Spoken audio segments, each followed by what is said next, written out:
ভালো আর কেউ নাই, তোরা সবাই জাহান্নামী, আমি তো জান্নাতি। এতটুকু ভাবনা নিয়ে ভেতরে একটু অহংকার এসে গেল।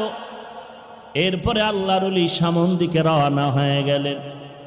শিবলি রহমাতুল্লাহ আলাই তার মুরিদ সাথে, জুনায়েদ বাগদাদির সাথে হাজারো মুরিদ।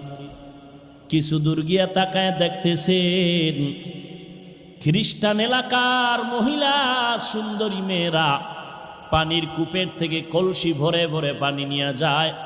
30,000 হাদিসের হাফেজ আবু আব্দুল্লাহ সুন্দরী মেয়ের দিয়ে নজর করে এক নজরে তাকাইলেন। জুনায়েদ বাগদাদি বলেন, শায়েখ চলেন।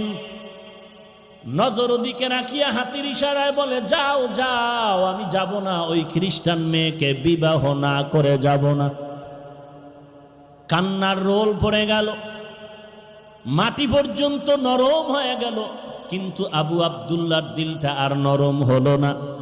কান্না করে শিবলি রহমাতুল্লাহ আলাইহি বলেন, আমাদের কাফেলা ইরাকে রওনা হয়ে গেলাম। এদিকে ঘটনা কি ঘটে যায়, আবু আব্দুল্লাহ একটানে খ্রিস্টান মেয়েটার বাড়ি গিয়া খ্রিস্টান মেয়ের বাবারে বলে, ও খ্রিস্টান মেয়ের বাবা, তোমার মেয়েটাকে আমার কাছে বিবাহ দিতে হবে। খ্রিস্টান ডাক দিয়া কয়, রে টুপিওয়ালা, আমার মেয়েকে যদি বিবাহ করতে চাও 2টা শর্ত তোমার মানতে হবে। 1 নম্বরে মদিনার পোশাক ফেলে দাও, মদিনার পোশাক ফালায় দিয়া তারপরে তুমি খ্রিস্টানদের পোশাক পরো। 2 নাম্বার, 1 বছর পর্যন্ত জঙ্গলের মধ্যে তুমি শূকরের রাখালগিরি করতে হবে। আবু আব্দুল্লাহ 30,000 হাদিসের হাফেজ বলে, দোনোটা শর্ত আমি মেনে নিলাম। মদিনার পোশাক ফালাইয়া খ্রিস্টানদের পোশাক মাথায় দিয়ে এবার জঙ্গলে চলে গেলেন।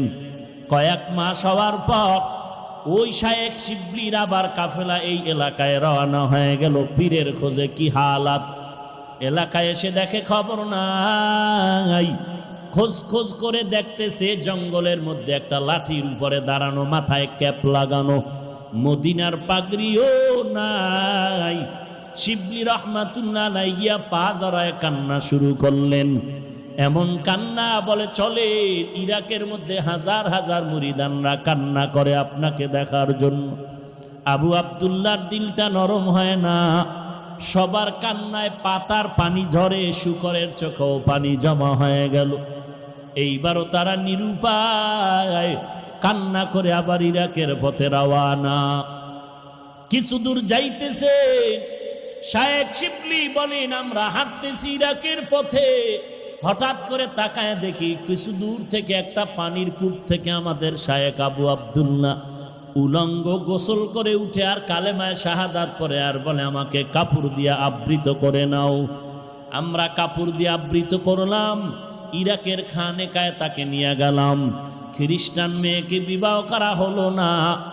আমরা জিজ্ঞাসা করলাম, হজরত 30,000 হাদিস আপনি হাফেজ, কোরআনের হাফেজ কি পরিমাণ মনে আছে? বলে, একটা হাদিসও আমার মনে নাই, কোরআনের কোনো ইলম আমার সিনার মধ্যে নাই। শায়েখ এই হালাত কেন হলো?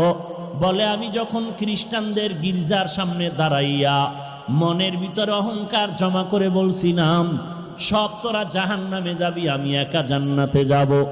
এই ভাবনাটা আসার পরে দেখলাম আমার কলবের মধ্যখান থেকে একটা নূরের আলো বের হয়ে চলে গেল।